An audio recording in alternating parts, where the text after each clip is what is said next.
mic is on, please. Could you mute yourself? Thank you. Greetings to all.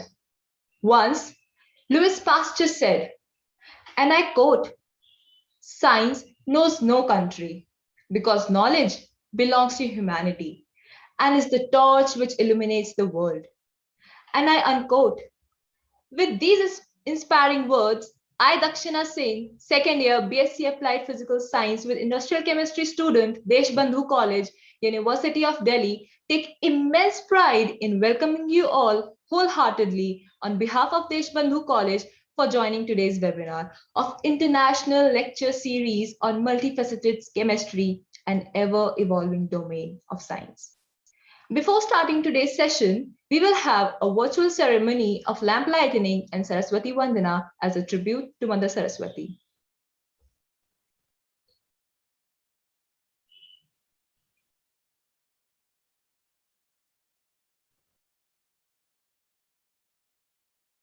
Pratibha ma'am? Yeah, we are going to play a video, just a bit.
Now, after receiving the blessing of Goddess of Knowledge, we move to start this session.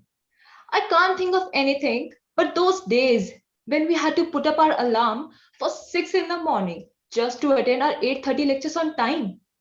No matter how much we enjoyed our morning metro rides, but we hated the hustle of traveling 2 to 3 hours daily. However, online lectures have ended the struggle. The biggest perk of online programs are the location and flexibility. People from across the globe get to interact through these platforms. Deshbandhu College has helped their students to learn at their own pace by organizing webinars, lecture series, quizzes, and whatnot.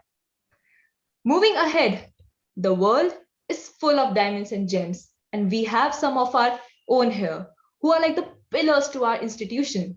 With this note, I'd like to welcome Honorable Principal Professor Rajiv Agarwal Sir, Head of our Institute, Dr. Devanandan Kumar Sir, Teacher in Charge, Department of Chemistry, Dr. I.K. Singh, Coordinator, DBT Star College Scheme, Dr. Aditya Saxena, Coordinator, IQAC, and our convener, Dr. Pratibha Kumari.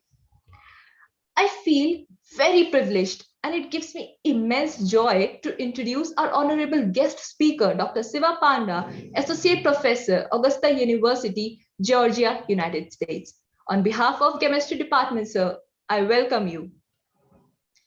Moving on, I would like to call one of our most dedicated teachers and presently teacher in charge, Dr. Devanandan Kumar, sir. So please come up and address the session. Over to you, sir. Thank you, Ms. Dakshina. On the behalf of the Department of Chemistry, Deshbandhu College, I welcome you all to the third lecture of International Lecture Series, Multifaceted Chemistry, an ever-evolving domain of science. Our college is flourishing as Professor Rajiv Agrawal, the principal of our college, is a good teacher cooperative, and excellent administrator. I would like to thank him for always motivating and encouraging us. Deshbandhu College is one of the oldest and biggest college of South Campus of Delhi University. The Department of Chemistry is the biggest department of Deshbandhu College. Our department is full of dedicated faculty members. They are actively involved in research and overall development of college. This international lecture series is initiated by Dr. Pratibha, who herself is actively involved in research. She is very sincere and has high commitment for work. The purpose of this lecture series is to give international exposure to our undergraduate students. This will help a student in overall development. It is my great privilege to welcome today's speaker, Dr. Siva Panda, who is going to talk about rational approaches in drug design and development. Dr. Pratibha will elaborate more on Dr. Siva's research work. Thank you. Over to Dakshina. Thank you so much, sir, for your kind words. Just to bring it to your attention, before we move towards the main event, if you have any questions during the presentation, please type them in the chat box and we'll take them up at the end. Also, do not forget to fill the feedback form. Link for the same will be mentioned in the chat window itself. You also have an opportunity to win an appreciation e-certificate for answering a simple question mentioned in the feedback form. Follow us on our Telegram and YouTube channel, and if in case you fail to attend, our live recording will be uploaded on our college YouTube channel. Now, I'd like to take the opportunity to invite Dr. Indrakant Singh, sir, co-coordinator, DBT Star College Scheme. So please come up and say a few words. Over to you, sir.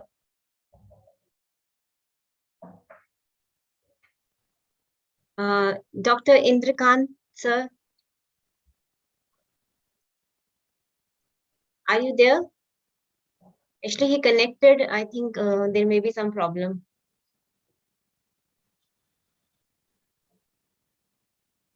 I think we can proceed further. Devnandan, sir. आगे चलो प्रतिभा. No worries, he'll join us later. We once again thank our honorable speaker for sparing his valuable time to enlighten our student on the significant topic of rational approaches in drug design and development. Before we pass the forum to our eminent speaker, we would request our program convener, Ma'am Pratibha Kumari, without whom this webinar wouldn't have come into play. So ma'am, kindly take over the platform and address the session and introduce our guest. Over to you, ma'am. Yeah, thank you, Dakshina. On the behalf of Department of Chemistry, Deshbandhu College, I welcome you all to the third lecture of International Lecture Series. I am very thankful to our principal, sir, Professor Rajiv Agrawal, teacher in charge, Dr. Devnandan Kumar, sir, DBT Star College Scheme Coordinator, Dr. I.K. Singh, and IQAC Coordinator, Dr. Aditya Saxena, for their throughout support for organizing this lecture series. Before moving ahead, I would like to announce the award of Certificate of Appreciation for the best answer to the question based on previous lecture by Professor Marcelo from Spain. And the lucky winners are Kajal Jain from National Institute of Technology, Warangal, Aishita Devnar from Gargi College, University of Delhi, Raghav Sapra from Deshbandhu College, University of Delhi, Ankur Sharma from Agarwal College, MDU Rohtak. So big congratulations to all the winners. Now I'm very happy to mention that we are getting overwhelming responses from students and faculties across India. So a big thanks to all your word of appreciation and your active participation in our lecture series. Well, students, you have one more opportunity to win Certificate of Appreciation by giving best answer to the question in your feedback form of today's lecture. The link for the same will be shared during the lecture in the chat box. So, dear student, listen to the talk and answer the question wisely. Now, I would like to invite our eminent speaker, Dr. Shiv Panda, who is Associate Professor at the Department of Chemistry and Physics, Augusta University, Georgia in United States. After completing his PhD in the field of medicinal chemistry from University of Delhi in 2010, he moved to University of Florida in USA as postdoctoral associate for 4 years. During his postdoctoral tenure, he worked on peptide synthesis and peptide conjugates as drug candidates. Then he continued in the same university as postdoctoral research associate in the Department of Chemistry as well as in the Department of Medicine in 2014, where he worked on anti-cancer drug development. His work was mainly based on the designing, synthesis, and evaluation of maintenance histone, methylase, and PARP1 inhibitors as anti-cancer agents.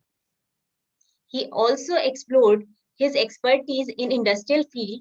He worked in Sigma Aldrich Company as senior scientist in USA in 2015, where he designed and synthesized isotope-labeled compound of biological interest. Then he joined Augusta University as assistant professor in 2015 and later promoted to associate professor in 2020.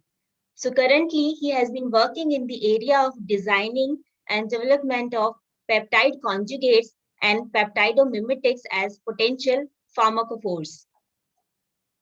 He has published more than 100 peer-reviewed articles in reputed journals. He has 4 patents to his credit and he has delivered several invited talks. He is not only the reviewer but also the editorial board member of many highly reputed journals. He has been decorated with many awards for his contribution in research. Recently, he received a very prestigious Excellence in Research Award at Augusta University in 2018. It's a matter of pride for all of us that he started his journey from University of Delhi, India, and now he has become associate professor in USA. Now, it's a really highly inspiring for all of us that due to his hard work, positive approach, and passion for research, he is excelling in his field. And I am very thankful to Dr. Shiva Panda that he accepted the invitation and happily agreed to share his research expertise with us. So today we are excited to listen to your talk on rational approaches to drug development. With these words, I invite you, Dr. Panda, to deliver the talk. Over to you, Dr. Shiva Panda. Thank you very much for a nice introduction. And I'm really happy to present some of my work and some of the basic concepts of rational drug design to the students of Delhi University. And it's kind of a nostalgic moment for me because I spent a lot of time at Delhi University. So let's talk about a little bit on the Augusta University where I'm working at this point. I'm just trying to share my screen.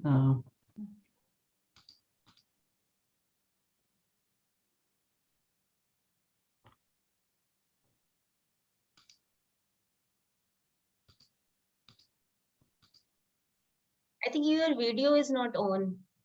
Oh, my video is not on. Yeah.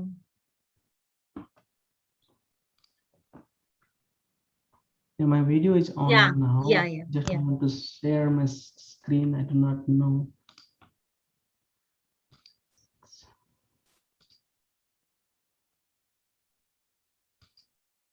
Okay.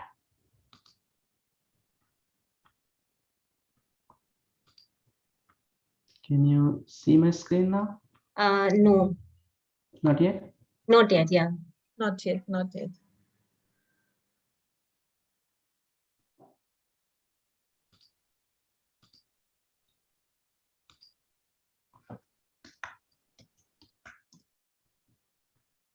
Good morning, Indrakant sir.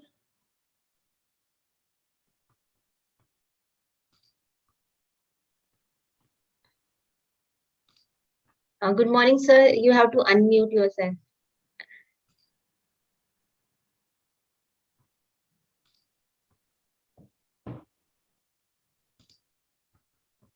अब हो रहा है, अब हो गया. Yeah. I will try. Yeah. many times कि मैं unmute करूं मैं अपने आप को, लेकिन आप लोग उधर से हो नहीं पा रहा था. Anyway, कोई बात नहीं. So now Dr. Panda is here, so waiting for him to.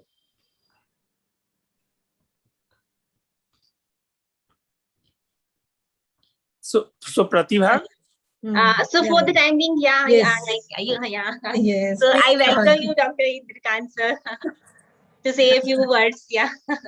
Dakshina, So, yeah. So Dr. Panda, meanwhile your technical glitches is going on, I am just very excited to see you here. And first of all, I must thank this organizing committee that they have chosen this very apt topic for today's scenario under the DBT star scheme, which is we have got from the DBT since 2019. And the topic, what we say, if we look back in early 80s, this rational drug design might be considered an unrealized goal for many structural biologists, but today's generation is well equipped at hand with an explosion of technological advances, be it in computational power, machine learning, structural genomics, or bioinformatics. Every year, we are witnessing a great number of biomolecular targets being discovered for various diseases, and an equally amazing rate of structure determination of these targets. So these certainly provide, an opportunity to researcher to capture the interactions between these targets and their novel ligands. So the main advantage of RDD is that it significantly streamlines the drug discoveries process. Still, at the same time, since the results are mainly computer-based predictions, so we need to complement it with rigorous experimental screening. What I like the most about RDD is its interdisciplinary nature, where in connect biologists, chemists, computer scientists, and bioinformaticians all together on one platform. So thus what we can say that rational drug designing is very interesting field, and definitely after listening Dr. Panda here, our young minds of Deshbandhu College and other colleges or the esteemed participant definitely get encouraged and come up with some innovative ideas to design drug against the emerging targets in various human disease. And at last, I must thank Dr. Panda to spare his valuable time today, and especially it's a time difference, and as well as thank you so much organizing team of chemistry departments, each member of the organizing team, that you have chosen such a nice topic and very eminent speaker in this area. Thank you so much, and over to the coordinator. Yeah, thank you. I hope Dr. Panda will be visible. Yeah. Thank you so much. Yeah. Thank you, sir.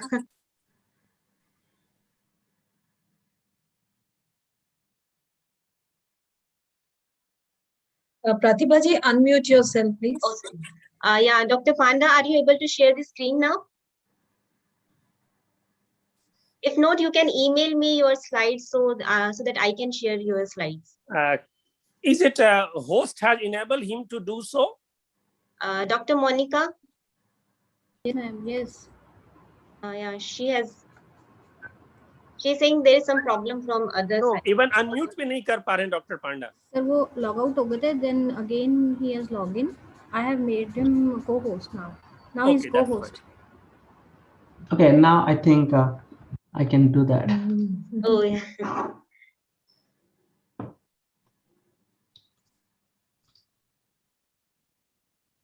Yeah, it's now. Yeah. It's fine. Yeah. Now you all can see my screen, right? Yeah, that's fine. Okay, perfect. So I'm from Augusta University. At this point, I'm working as an associate professor over here. This university is kind of health science university. The focus of this theme of this university is towards developing or towards working on the benefits of community on the health science field. So this university was started in 1928. It's quite old university, and a lot of disciplines are here. And any of you are interested to come to this university, we have master program, PhD programs, and all. You can contact me, and I'll help you to give more information if any of you are interested to come in. So now let's begin to our topic today about the rational approaches in drug design and development. I'm going through some of the basic concepts and basic things about the rational drug designing, and then if time permits and if you all are still interested to continue, we'll talk about a little bit more about research topic. I do not want to make you bore a lot, but I hope you all will enjoy today's talk. Okay, so now the first thing is how to discover a new drug. This is what the important thing at this point, and at least at this point of the COVID-19 stuff, we are still struggling to get a better drug for this life-threatening disease. So now the next question comes is why it is so difficult, why it is so time-consuming to get a drug which can be used to cure this COVID-19. So now, since we are talking about the difficulties, now we are talking about the new drug developments and all. So let's talk about a little bit on the process of drug developing. So if you look at here, the drug developing process, the more important thing is the first phase in this drug development process is 3 to 6 years. It takes time to develop a synthesizing or a molecule which could be used as a drug. The next part is the clinical trials. We cannot do anything on the clinical trials, I mean, in terms of the squeezing the time, because that is the place where we need to determine the safety. However, the first phase, the drug discovery and this preclinical steps, which is around 3 to 6 years, we can reduce the time. So what are the different strategies we can use? What are the different approaches we can use so that we can reduce the time? There, this rational drug design approach comes to the picture. So now, since we are talking about the drug discovery process, so what are the things we need to consider? What are the components in the drug development process?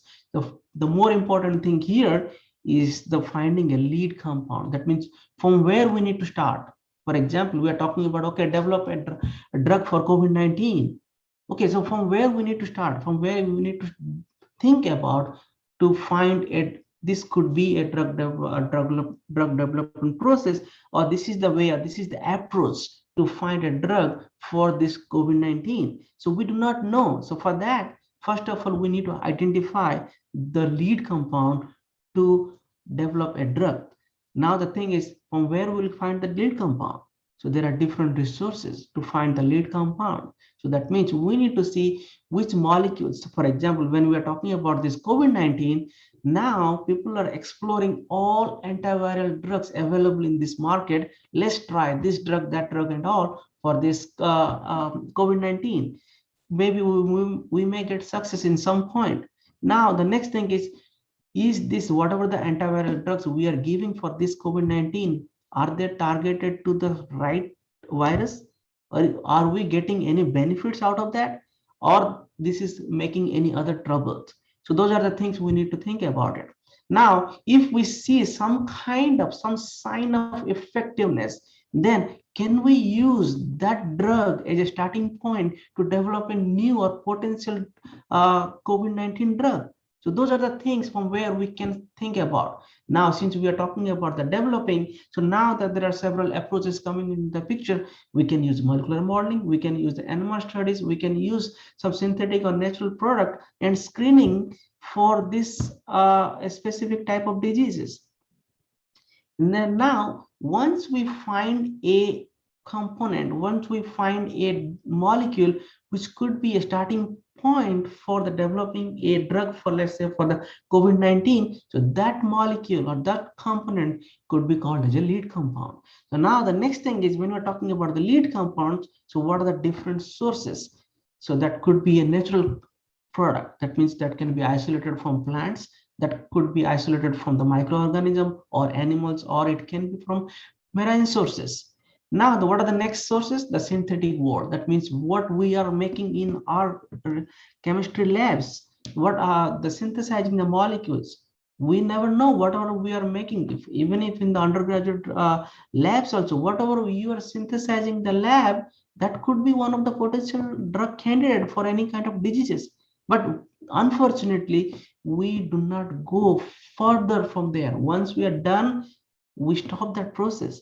So there could be possibly we are missing some of the drug candidate, which could be a lead molecule from the synthetic world, which we need to look at. The third thing is the virtual world. That means utilizing the computational program, because sometimes we spend a lot of time in the research lab and making a molecule. Let's say we spend a year or so to develop a molecule, and after 1 year we found out that no, this molecule is not effective. So that means we completely waste the time. So as I'm talking about squeezing the time limit, squeezing the cost of drug development process. So now the third option, which is the computational programming options, that means taking the help of this computational program, which will help us to achieve our target a little bit easier, a little bit more efficiently, a little bit quicker. So this is the rational approaches we can use to develop new drug development. So now, since we're talking about the different sources, now let's go over a little bit of quick overview why we need to choose nature. Is there any reason to choose nature, and why the natural products are not very much in the highlighted at this point? If you look at this one, none of the pharmaceutical companies, they are interested in natural products. They do not show any kind of interest if you are talking about the natural products. Do you know why? Because they cannot earn money from natural product. They cannot patent it. If they cannot patent it, they cannot earn money. So this is one of the biggest reasons why the natural products are always neglected, even though there is a lot of potential for the natural products. But they do not want to pursue in the natural product screening or natural product identification. So this is one of the biggest reasons why the natural product is not so acceptable. Now, since we're talking about the natural product, so what are the advantages? Why we need to choose a natural product? So as a academic process of drug development, so natural products are one of the key area where people can work and to develop or to identify the active principles from this natural product, which could be used as a drug candidate. There are several drugs which were isolated 100 years back from the nature, but still people are using. There is no other better alternative. For example, for malaria, quinine is used for more than 200 years.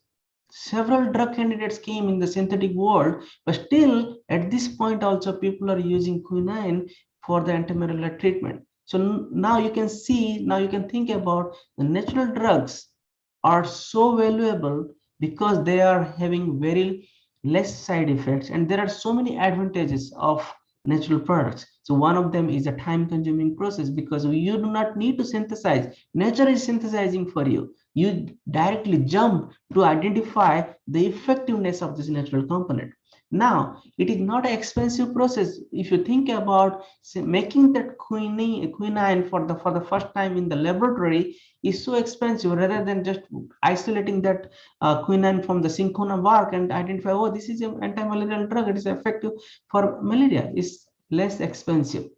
And when you're talking about the difficult task, so again, before the quinine was identified as a drug for malaria, if you just think about completely blank, you need to make a molecule, you need to make a drug for the malaria. Now it is too difficult because we do not know anything from where we need to start. Now, if you look at this molecule, all of a sudden, there are several molecules came up: chloroquine, mefloquine. There are a lot of synthetic drugs are available at this point for malaria, but every drug is based on this quinine.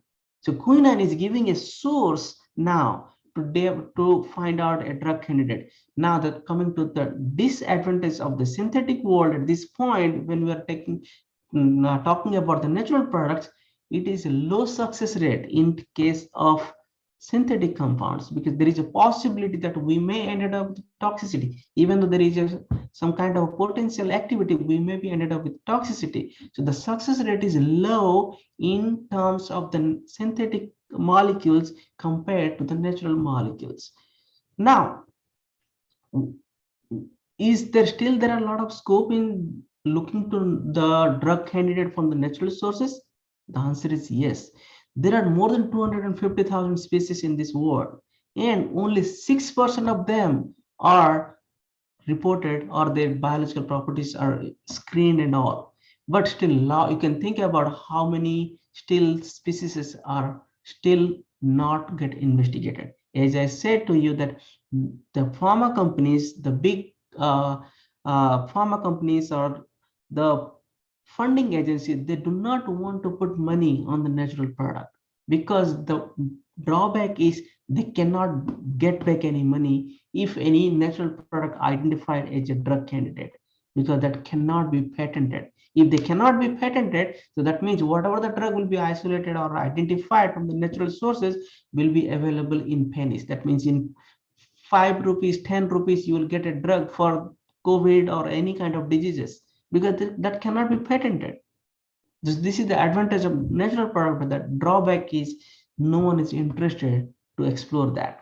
Okay, so since we are talking about the natural product, so let's talk about the different approaches. So we are saying that, okay, natural products are a good source of drug candidate. So we cannot go and take any plant and take as a drug. So there are several approaches to identify, to screen the natural products which could be a drug candidate. So some of them are here. Random approach. So this is one of the approaches where the natural product can be isolated or identified.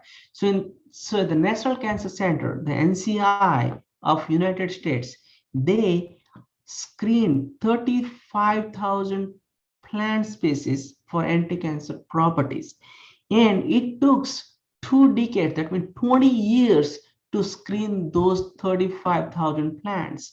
And from those 20 years screening of these 35,000 plants, they ended up with 2 drugs, paclitaxel and camptothecin. These 2 drugs still now we are using as an anti-cancer drug in this market. But it was worth to spend 20 years to screen those plant species. But those were in 1960 to 1980. At that time, the science was not such developed. The equipments were not such developed. But now, if we want to screen 35,000 plant species, probably we may screen in 1 year or 2 year time, because we have way advanced facility at this point. But the more important thing is, if you look at for the success rate of finding or developing anti-cancer molecules, so if you see the list of them, paclitaxel and, for example, the Taxol, the commonly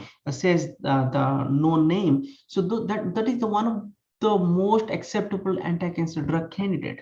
So now you can think about, when we're talking about the quinine is for malaria, paclitaxel, which Taxol is for the anti-cancer drug disease. So these natural products are so helpful and so effective in terms of any some diseases. Now coming to the next one, the approach is ethnopharmacology approach. So what does that approach mean?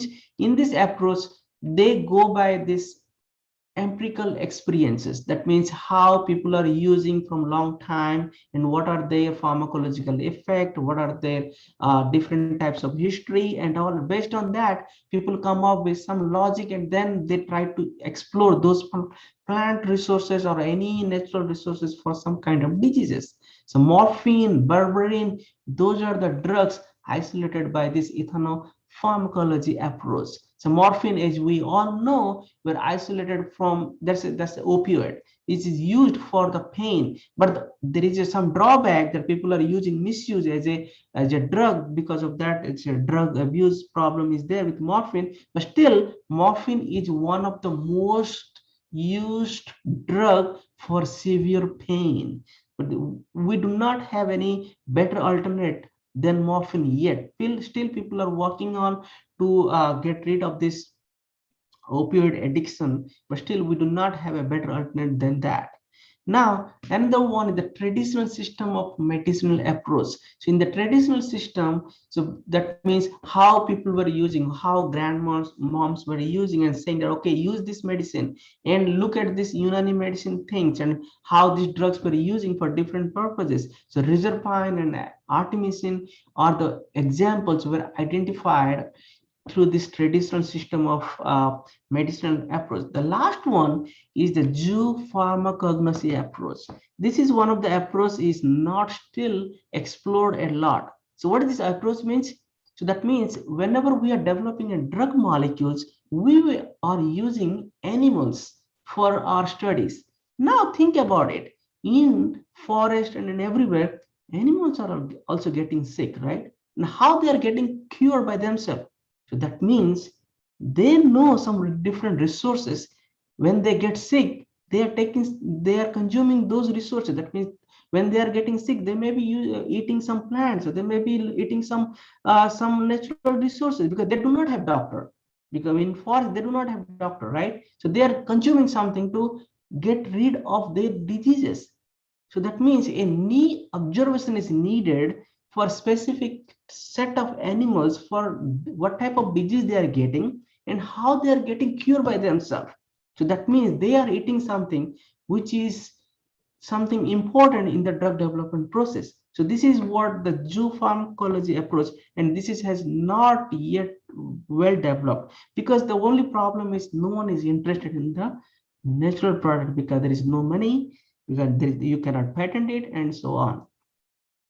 Okay, so now since we are keep talking on this natural product and developing drug candidates and all, and if you look at this one, morphine, heroin, and codeine, so all three molecules, they look similar, and those are the opioid drugs. And initially, when they were in the ancient times, they were using as a poisons because of their toxicity, but those are also used as a drug candidate. But now, so because of that approach, now you look at the structure of morphine, heroin, and codeine. If you think about, okay, we need to develop a drug molecule for pain, now maybe it's very difficult to think about this type of structure we will develop for pain.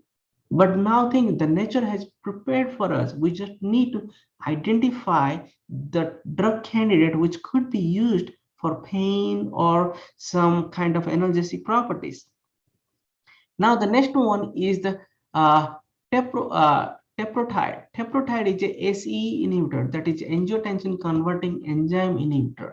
That means for the hypertension, if someone is having high blood pressure, this teprotide is used as a drug, and this is isolated from snake venom. So this is isolated from snake, but initially when they isolated and identified, okay, this molecule can be used for the hypertension, and from there researchers took that lead molecule and they developed this captopril.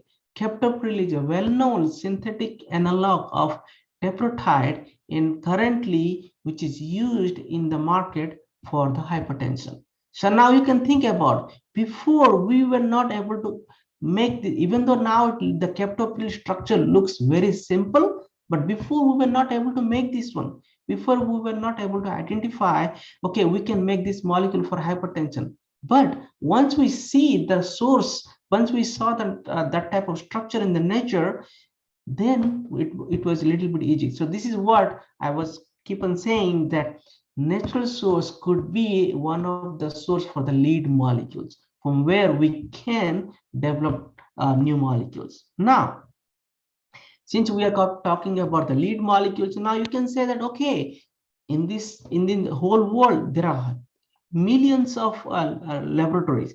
So that means millions of compounds are there. everywhere. So how we will know which molecule is for which disease? So if we start screening each molecule for all type of disease, it will take ages. We cannot do that, but that's not a practical possible. So that means we need to do some kind of rational approach. What is the approach we need to follow? So now we can talk about what are the different approaches we can do to identify or to, okay, this kind of molecule could be a best suit for analgesic or for cancer or for bacterial infection. That kind of approach we can get it once we use this computational program. So now that there are two different approaches. One is the ligand-based method and the one, the structure-based method.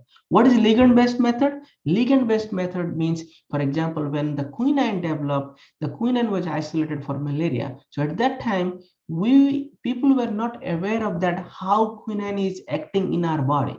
They only know that, okay, quinine, which is useful for the treatment of malaria.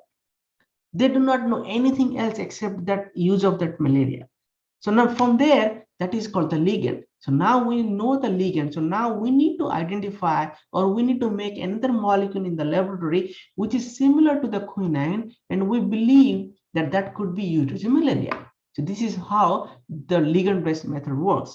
Now, when we're talking about the structure-based method, so that means we know the structure of the receptor, or we know the structure of the enzyme, where the problem is, and now we need to find out how to fix it. So that is the structure-based drug design method. So now, though, if you think about a little bit more, if I'm going to tell you a little bit in the layman language, so now you have a lock and you do not have the key. So now if you take this lock to a person who knows how to open that key, then that person can easily open that lock. So how? Because now the person is going to look at the lock and the shape of the lock, and then that person is trying to open it. How that's going to open it? By trying different possible keys, whatever he has with him, and think about, okay, this may work, that may work. Once he found a little bit closer to that, he will just do a little bit of modification and then open your lock. Now let's assume you do not know the shape of the lock. It is that you do not have any idea what type of that lock is, because for example, nowadays we have some lock which is embedded in the door. You can only see that hole, but you do not see that what type of structure it looks like inside. So what at that time, what you will do? You need to find out some master keys. There are a set of master keys. Okay, you need to say, okay, this type of lock, maybe this master key will help. So this is called the ligand-based approach. So you can have a master key, that means just like a quinine, which is your master key for malaria. Now you can develop similar to that quinine, and you assume that that molecule can work for malaria, right? So this is how the different approaches. Now in the structure based, that means you know the structure of the protein, that means structure of the binding site. Now you need to find a right size molecule and which can go and fit at the active site, and then your problem is solved.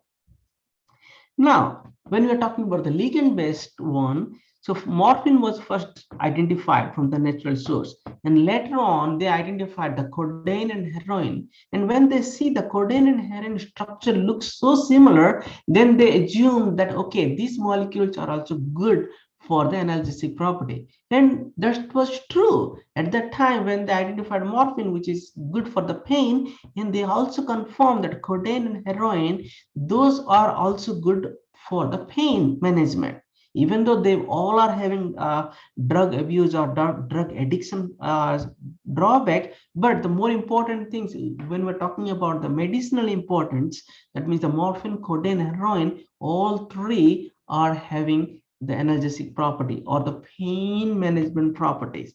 So this is how we can assume that by looking the ligand-based structure, where morphine was identified and then codeine was identified, and both look similar, and they assume that this will be also a good source for the pain management. Now, just looking the shape is good enough. Now look at these things. Which two look similar? So if you look at this one, first one is the banana and the second one is the basketball.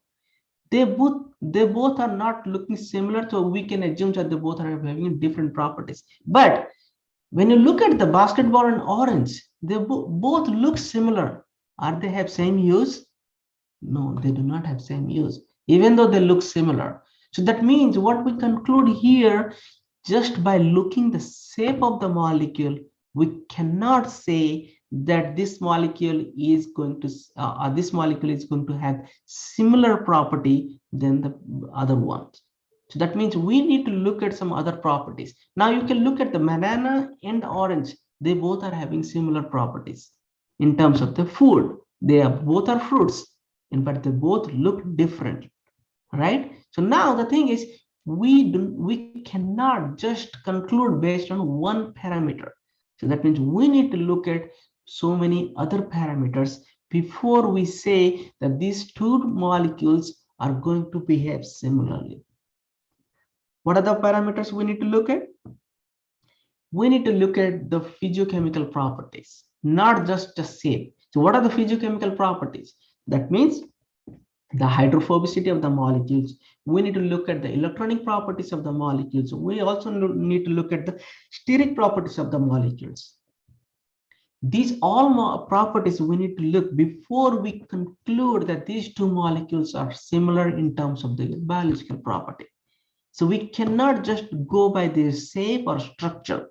There are some other factors we need to do. So is it possible to look by looking the structure to identify all these properties?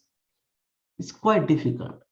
So there, this computational program comes to the picture.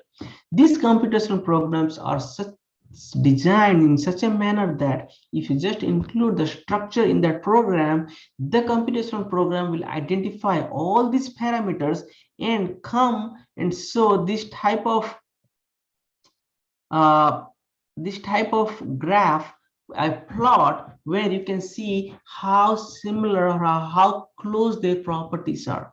If they are not close enough, then you can say that, oh no, these molecules are not going to behave similarly, even though they look similar. So there are so many other factors we need to consider. Now the next one is the docking studies. Probably you have heard about these things, docking studies, and we are talking about the docking studies. Oh, this is giving a good scoring and bad scoring and all. What are these docking studies and this scoring things works? So if you look at this one, so once we know the structure of the receptor, so we need to identify, we cannot go by every tit and bit of this receptor. We need to identify some component of the receptor, and we need to design a kind of a triangle. It's called the pharmacophore triangle, and there we need to identify a ligand which can go and fit in those parameters. If that ligand, that means if your molecules are going to satisfy those parameters as per the receptor, then you can assume that your molecule could show some kind of interaction with that receptor, and that may be giving a better pharmacological properties. So let's see an example. Since we are talking about the morphine, so now if you look at the structure of the morphine, it is so difficult to make because it's so complex in structure. It is a multi-ring structure, and there are a lot of bridges and all. If you think about the synthesizing, it is so difficult. So now when we're talking about synthesizing this molecule, now we need to identify what are the parameters, what are the groups of this molecule should be there in the molecule, so that we can simplify the molecule with not making so complex. So now look at this one.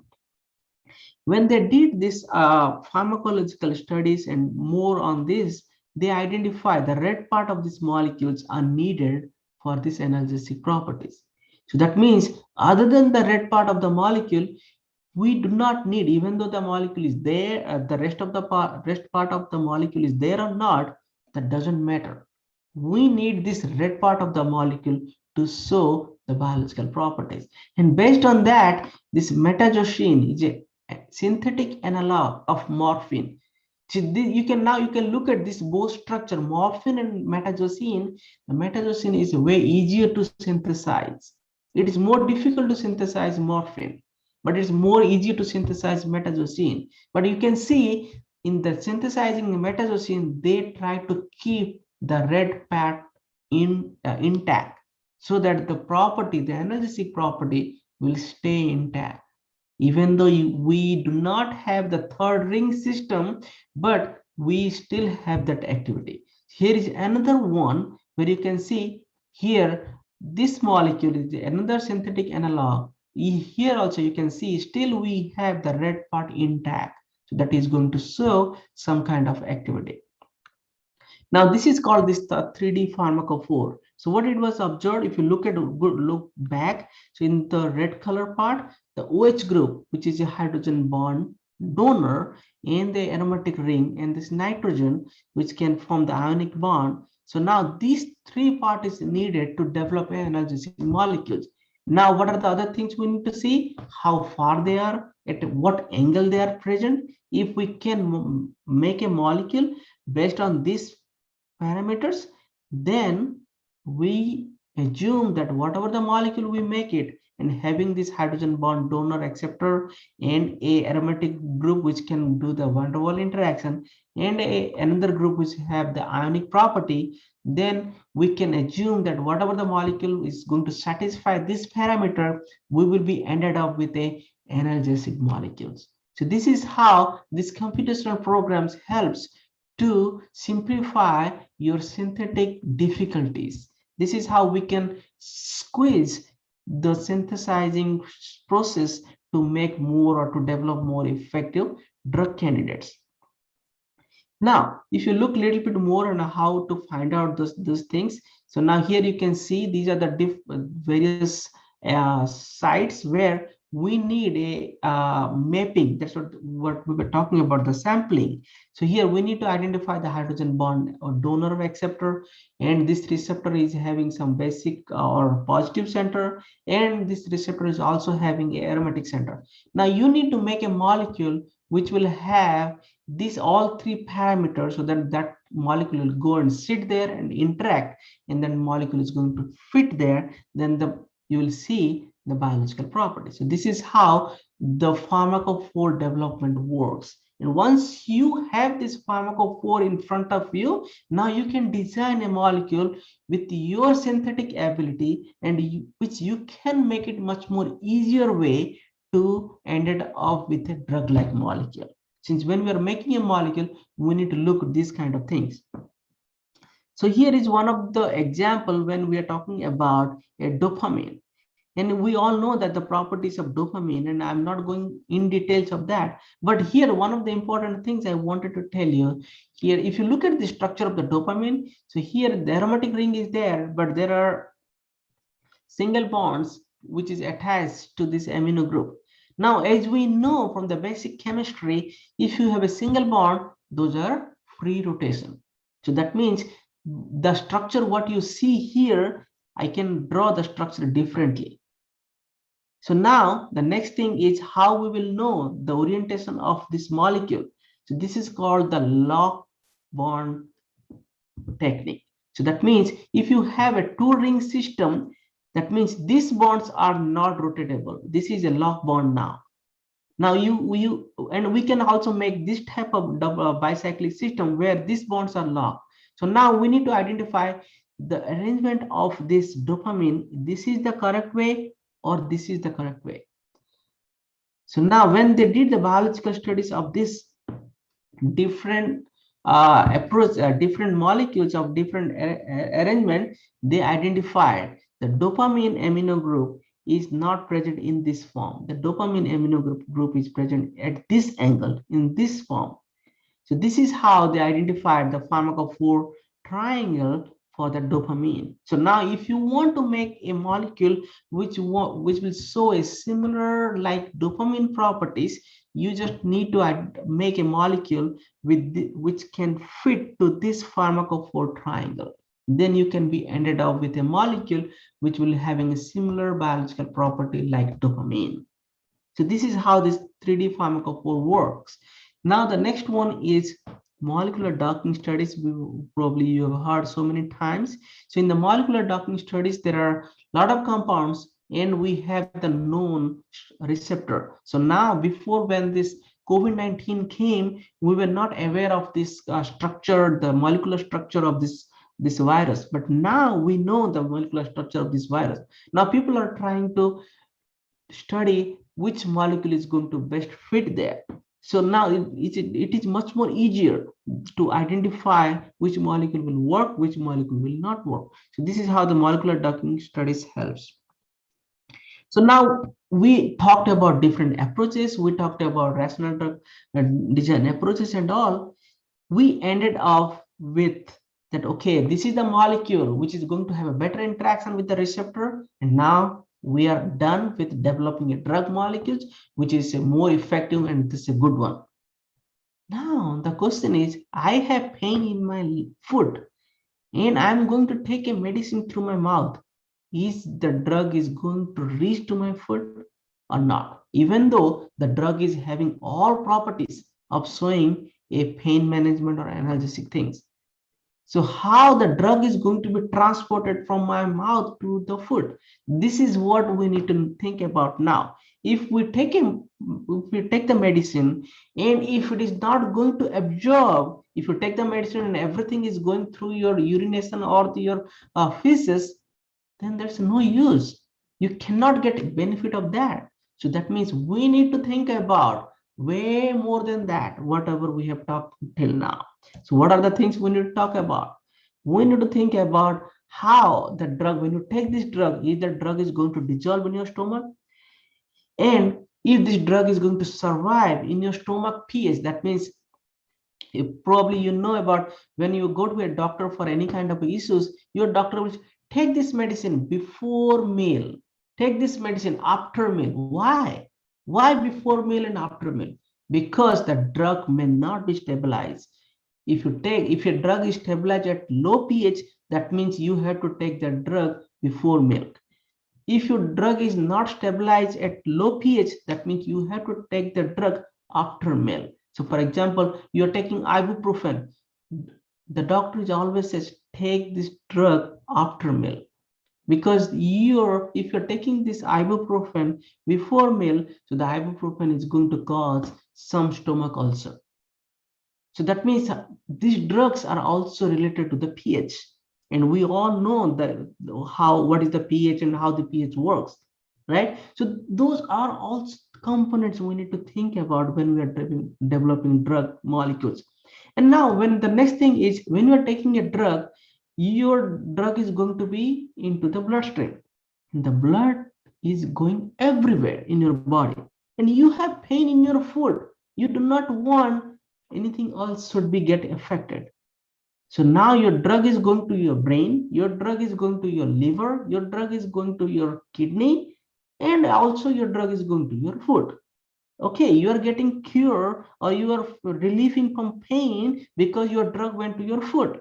But at the same time, your drug also going to your liver, and your drug is also going to your kidney. Each your drug is making any negative impact on those your organs, because I do not want my relief of my foot at a cost of my kidney or at a cost of my liver. So that means there are several other components we need to think about it. This is safe. For example, ibuprofen. We always says ibuprofen is not recommended to taken by a pregnant woman. Why? Because the ibuprofen will go to the fetus, and that is going to have a negative impact. So even though a pregnant woman is having some pain, they are recommended to take paracetamol. Even though that is not very effective in terms of pain management, they cannot take the ibuprofen. So those are the things we need to think about it. Those are the things we need to consider while drug development process. So that means there are a lot of hurdles to overcome to end up with the drug candidates. So now what are the basic principles? We need to think about the ADME and the toxicity. What is ADME? So that means we need to think about the absorption. We need to think about the distribution. We need to think about the metabolism and excretion. So all these things we need to think before we need to think about developing a drug. But that's another thing. But in addition to that, there are so many other things also. As I did mention to you, if why the pharmaceutical companies are not showing or not giving importance to the natural products, because of the patentability. So now the thing is, if you are making a molecule which is already known or already similar things, if the pharmaceutical company cannot patent it, even though your drug is more effective, they are not going to give any kind of importance to that. But in addition to that, if there is a cost, for example, you develop a molecule for the treatment of, let's say, COVID. You develop a molecule, and if you take the tablet, you are free from this COVID thing. But the cost of the tablet is 2 crores rupees. Are you going to take it? Everyone can take it? No, because cost is an important factor. So drug development, when we're looking at the drug development process, effectiveness, interactions, that is one part. But the other part also we need to consider. We cannot take a drug molecule which is at 2 crores rupees, even though it is going to be a life-saving drug. We cannot afford it. That is the issue. That means we also need to consider all these things before we are talking about the drug development process. Okay, so there is another rule of drug development process, because when we are talking about the drug development process, we need to keep in our mind so many other things. As I said, that even though we are looking at the potency, at the same time we need to look at our how the drug is going to be affect other organs. So there are so many other things also we need to look. There is one example, one rule is called the Lipinski rule of 5. In this Lipinski rule of 5, it is assumed that if a drug molecule is satisfying this Lipinski rule of 5, probably this drug is not going to have a lot of adverse effect. So what are the Lipinski rule of 5? That means the molecular weight should be below 500. In the log p value, that means the lipophilicity of the molecule should be below 5. Hydrogen bond donor counts below 5. Hydrogen bond acceptor more than 10, and then from there we can see what are the number of violations and all. Now if you look at this example, the first one I'm talking about, Lipitor, which is the atorvastatin, which is a blockbuster drug of Pfizer, the company. Now if you look at the molecular weight, is more than 559, more than 500 is 559. But this is a blockbuster drug for the cholesterol control.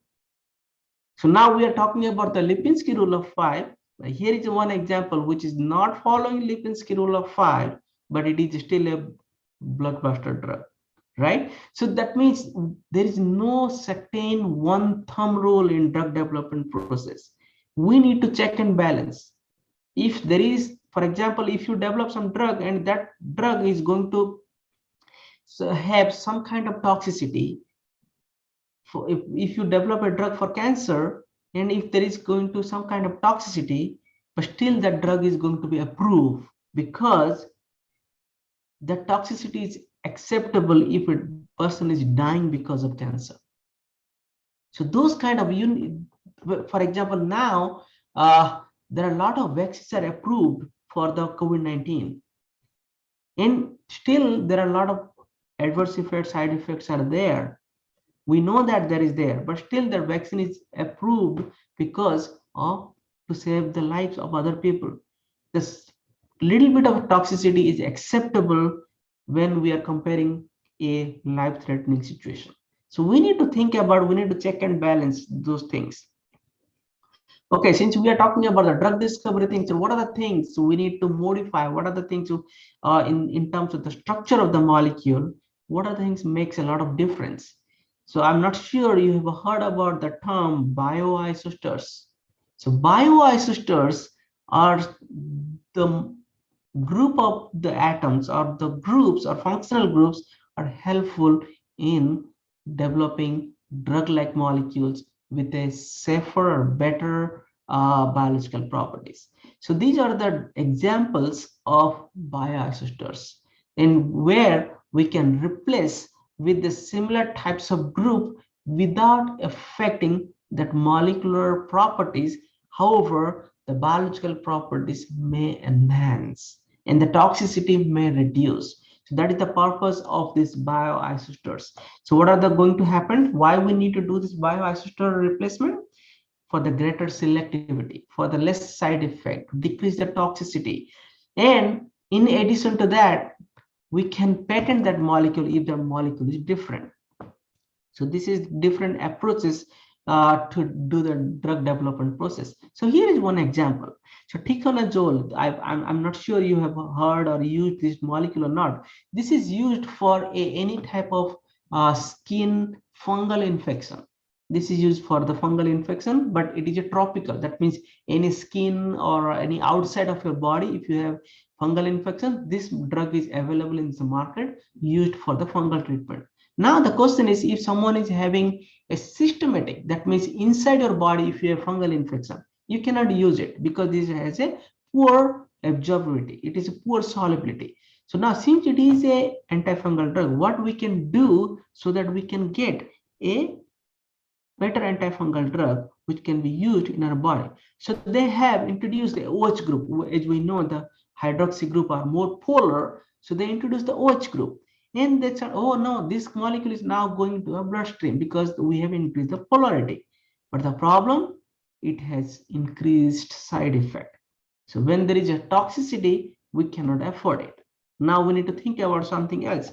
Now you can look at this one, fluconazole, which is a well-known antifungal drug, which is used for the urinary tract infections and so many other fungal infections. Now you can see the changes has done is completely based on this bioisoster approach. Now you can look at this table. You can see how these molecules, these fragments of the molecules are used to develop this fluconazole by using this bioisoster approach. Okay, now going to the next one. Once we had this molecule, once we got it, okay, this is a molecule which is effective. Now it will go through these clinical phases before it comes to the market. Where at this point, what are the drug vaccines and all, we are squeezing these clinical phases, and because of this emergency situation, but usually it takes around 6 to 8 years to have a better efficacy study before it comes to the market. Now, I'm not sure if you are still interested or not to talk a little bit more about research. I think we talked about more than an hour now, but I'll just get a kind of a thing. If you guys want, I can keep talking about some research project of my lab, which we use these approaches to develop some drug-like molecules.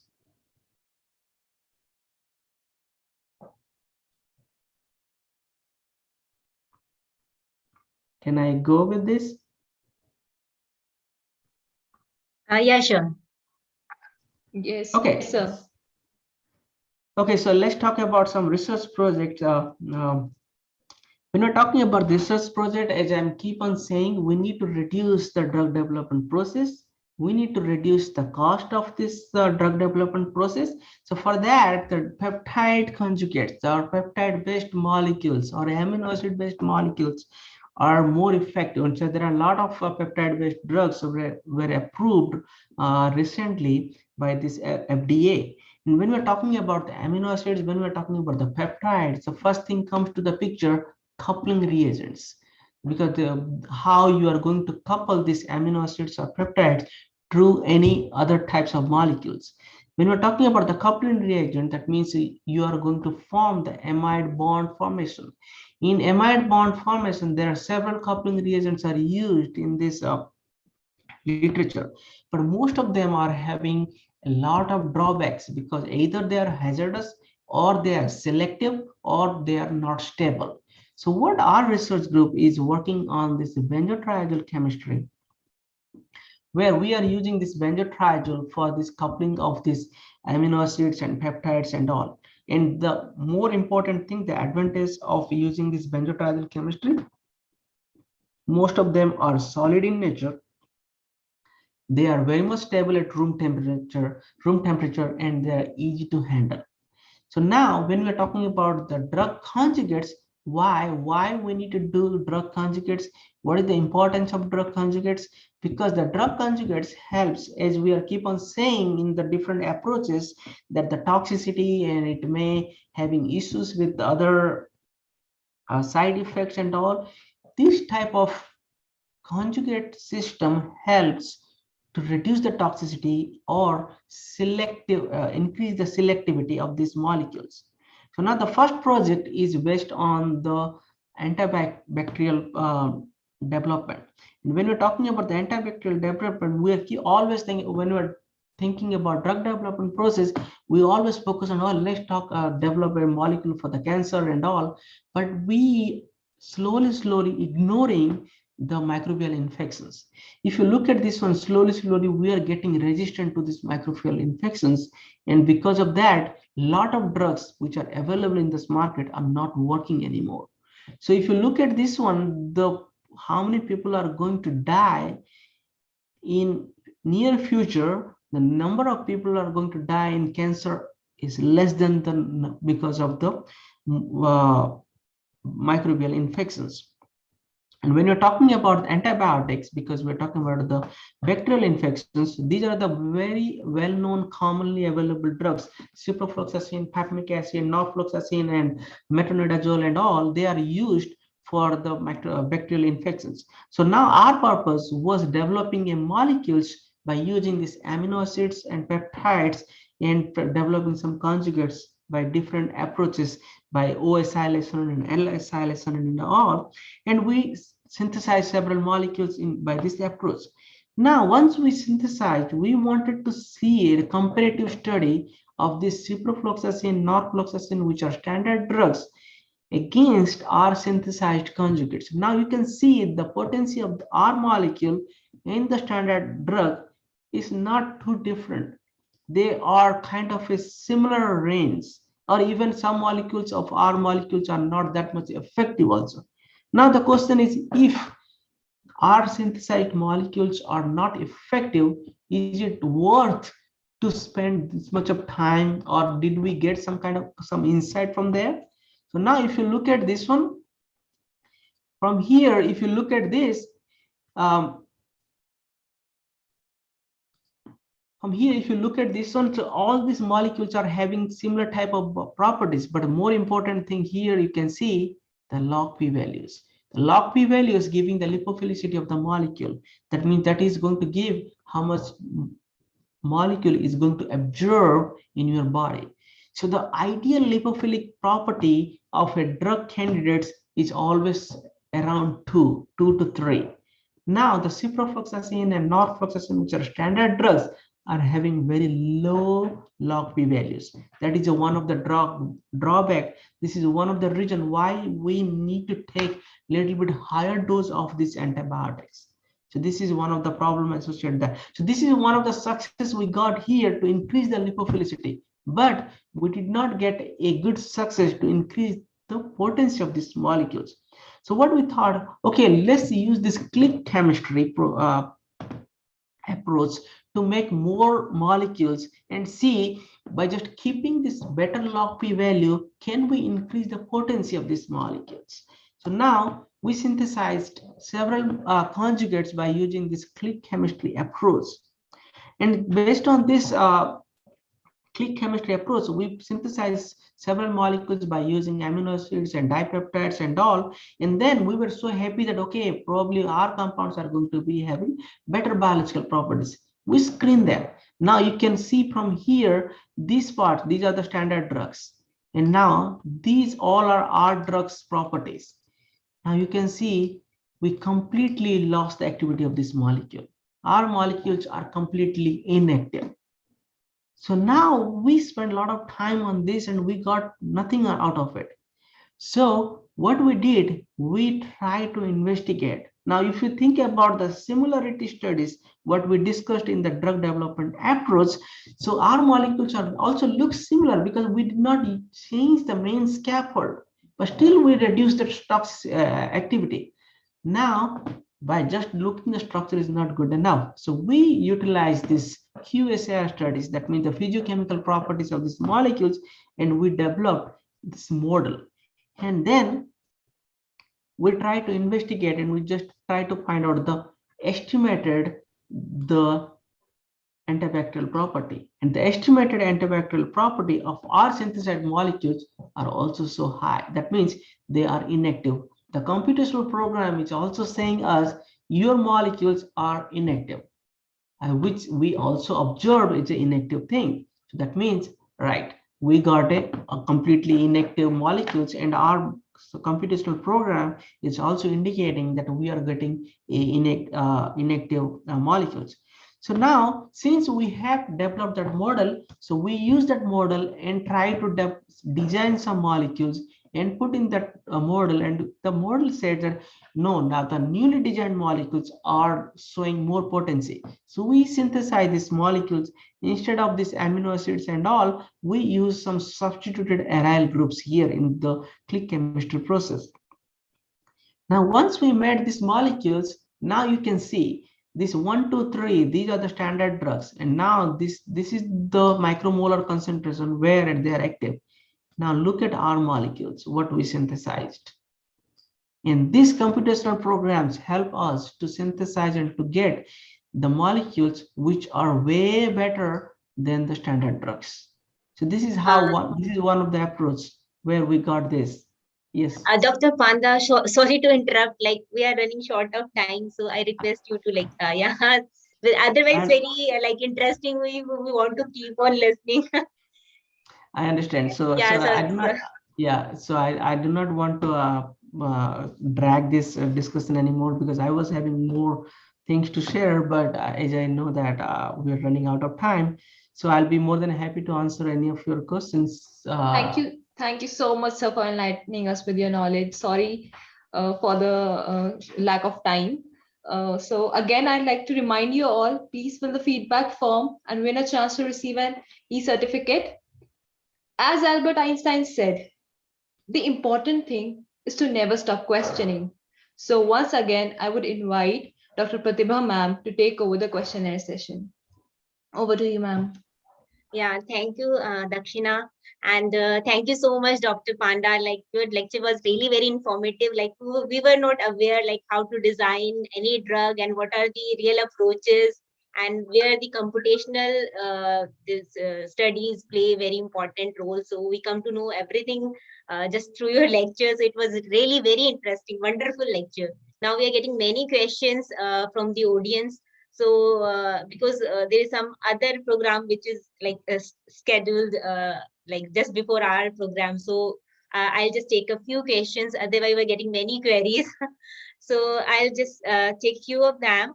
Like Palak is asking, like, is rational drug design approach more economical? So this is the question from Palak. Yes, it is more economical because we are very much targeted and we are making the synthetic approach more easier. So we do not need to spend a lot of time in developing these molecules. In rational approach, we design this molecule on paper first, and we use in this computational program. If the computational program is giving a little bit of green signal to us, then only we'll spend time on to making these molecules. If this computational program is saying, no, this molecule is not going to have any activities, so we do not need to spend the time on those molecules which are kind of a red signal to us. So it's effective, time saving, and a better way to develop these molecules. Yeah. Thank you so much. Now I'll take up another question by Atulya. Like, why many heterocyclic moieties are the part of the drug? Like, he want to know, like, why mainly heterocyclic moieties are they are in the drugs, active components, or like. Okay, so this is actually really a good question. Actually, why heterocyclic molecules? So there are different response to that. So when we're talking about the heterocyclic, that means we are talking about presence of oxygen, presence of nitrogens. So if you think about your basic chemistry thing, these oxygen and nitrogens, they are part of hydrogen bond donors and hydrogen bond acceptors. So they helps in interacting, because when we're talking about the interacting the receptors are made up of proteins. Proteins are containing this amide bond and all this NHS and all. So that if your drug is going to bind to the protein, your drug need to have some properties so that that can bind. That is one of the thing. Another thing is you have, if you have aliphatic things, that means you are having a lot of single bonds. If you have a lot of single bonds, that means you have a lot of rotations. Your molecule is more flexible. If your molecule is more flexible, then it's a high possibilities that you may interact with wrong sites. So the toxicity is high if you have high flexible molecules. So little bit rigidity is required. As I discussed in one of the slides, locked bond. So little bit rigidity is required in the molecule. I hope I answered your question. Yeah. Thank you so much. Now there is one more question from Vishwas. Which computational software is good for drug design? Well, there are thousands of softwares are there. If you are thinking about drug design, and I would highly recommend to go for the free softwares first and learn more the things, because computational software comes second, your approach comes first. So on what way you are thinking and all. So there is Autodoc Vina, which is a completely free software. You can use that one for your understanding and to getting more sight and all, because the computational softwares are very expensive. For example, one computational software I have, when those are not one-time buy, you need to subscribe every year, and it is very one computational program I'm here annually I'm paying $5,000 subscription fees. So they're very expensive at this point, because that gives a lot of help on the drug development process. But for the starting point, you can start using Autodoc Vina, which is a very good learning tool, which is a free software. Okay. Yeah, thank you. I think there are some courses also, like online courses, like student can opt for the courses, I think, for the free Yeah, there are software. lots of Yeah. there are a lot of software and a lot of courses are also there. So I would prefer first, because these kind of things, if you have courses, if you're listening, you may not get it. If you use it, then you will feel that kind of things. So if you want to get a kind of a real feeling, you can download that software, and as it is free, so instead of looking Facebook, you can spend some more time on this. Yeah, true. Yeah. There's one more very interesting question from Shruti. Is there any alternate to log bond technique to ensure rigidity of molecule? Well, there are a lot of ways to think about the rigidity of molecules. As one of you only asked the heterocyclic things, if you have different heterocyclic molecules, and there is not such alternate to rigidity. I mean, that is not the way of rigidity of molecules or not. But there are so many things we need to consider. So if there are a lot of aliphatic molecules are very good drug candidates. So some, depending on where you are looking for, what type of target is yours. So are you looking for a very specific targets and all? And if you know the pharmacophore, just now as I did mention, for the morphine and all. So if you need those kind of parameters, need to be at a specific distance and all. So you have to be there on those things. Otherwise, you may not be ended up getting the right biological properties. Yeah. Yeah, thank you so much. Thank you so much, Dr. Shiv Panda, like for sparing your valuable time. I know it's very late for you. It's the night time, but still you Yeah, spare your time. Yeah. So well, it's I'm not very thankful to you. Yeah. well, it's not night anymore. It's 1 a.m. now. Oh, now is another day for you. Yeah. So thank you Yeah, so much. Like no on the problem. behalf of Department of Chemistry, like I would say, like it was very wonderful, and we will love to listen to you again. So thank you Sure. so much. Thank you, Over Yeah, to sir. thank you Dakshina. all. Yeah. Thank you, sir. Thank you, ma'am. Wow, Yeah, what a thank wonderful you. session it was, wasn't it? Yeah. Finally, I would like to call Dr. Namita Gandhi, ma'am, to give the official vote of thanks. Over to you, ma'am.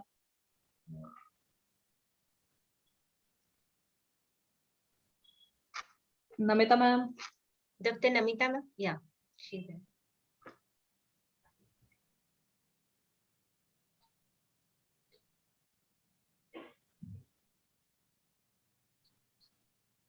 Dr. Ashna, can you help Dr. Namita, ma'am, to like unmute? I think she may be having some problem. Unable to unmute.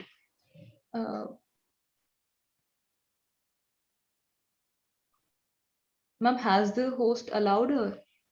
Yeah. Oh, okay. Dr. Archana, can you help her? Yeah, just a moment, please.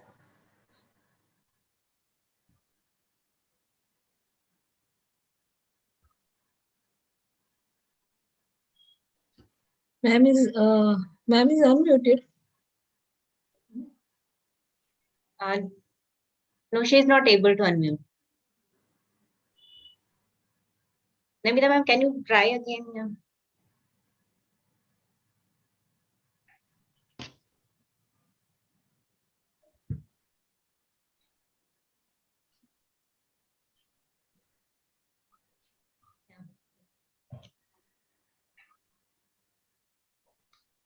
Ma'am, please unmute yourself. Yeah, ma'am. Yeah. Thank you and good morning to all of you. It gives me immense pleasure to deliver the vote of thanks for this webinar in the series of international lectures.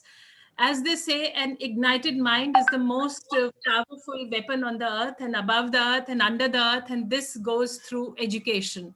And for a science undergraduate student, it goes through the scientific discourses. I express my gratitude to the speaker of the day, Dr. Siva S. Panda, for not only sparing his valuable time, but also for enlightening us with his scientific talk on a topic of great relevance in this COVID era. In India, we have a large population, and it is important that we march on with a fit and healthy population. So you talked of natural products and drug discovery challenge under using ligand-based and structure-based methods. And as discussed by you, computational work and molecular docking is very important in drug development. You talked about the ADME and toxicity of the drugs, and even the rule of 5 and bioisosteric replacements in a very simple manner. Thank you, Dr. Panda, for sharing even the research work which is going on in your lab with us. I believe that our students will be benefited by this excellent presentation. I also extend my thanks to our principal, Dr. Rajiv Agarwal, for encouraging the scientific endeavors of our faculty members for the benefit of our students. And also thank you, Dr. Pratibha, for this series of lectures for our students. My sincere thanks to the faculty members and the students of the organizing team to run this talk smoothly. And in the end, I thank all our faculty members and students who joined in as a wonderful audience. Thank you and God bless you all. Thank you so much, ma'am. I would like to end my thoughts here. A good event never ends. They only take a pause and keep us waiting for the next. Thank you for being here with us, and we hope to see you soon again. Before we end the session, I would like to remind you all to fill the feedback form. And if you haven't already, the link for the same will be shared in the chat box. E-certificate will be issued on this basis only. We have also put up a separate question to answer. On the basis of your response, you will receive an additional certificate of appreciation. To receive information regarding the future lectures, do not forget to follow us on our Telegram channel. Once again, a big thank you and have a great day. Thank you all. Yeah. Thank you, so sir. much. Thank you, ma'am. Thank you, Dr. Shiva. Yeah. Thank you, Dr. Shiva. Thank you so much. Thank you. Thank you. Thank you all. Have a good day.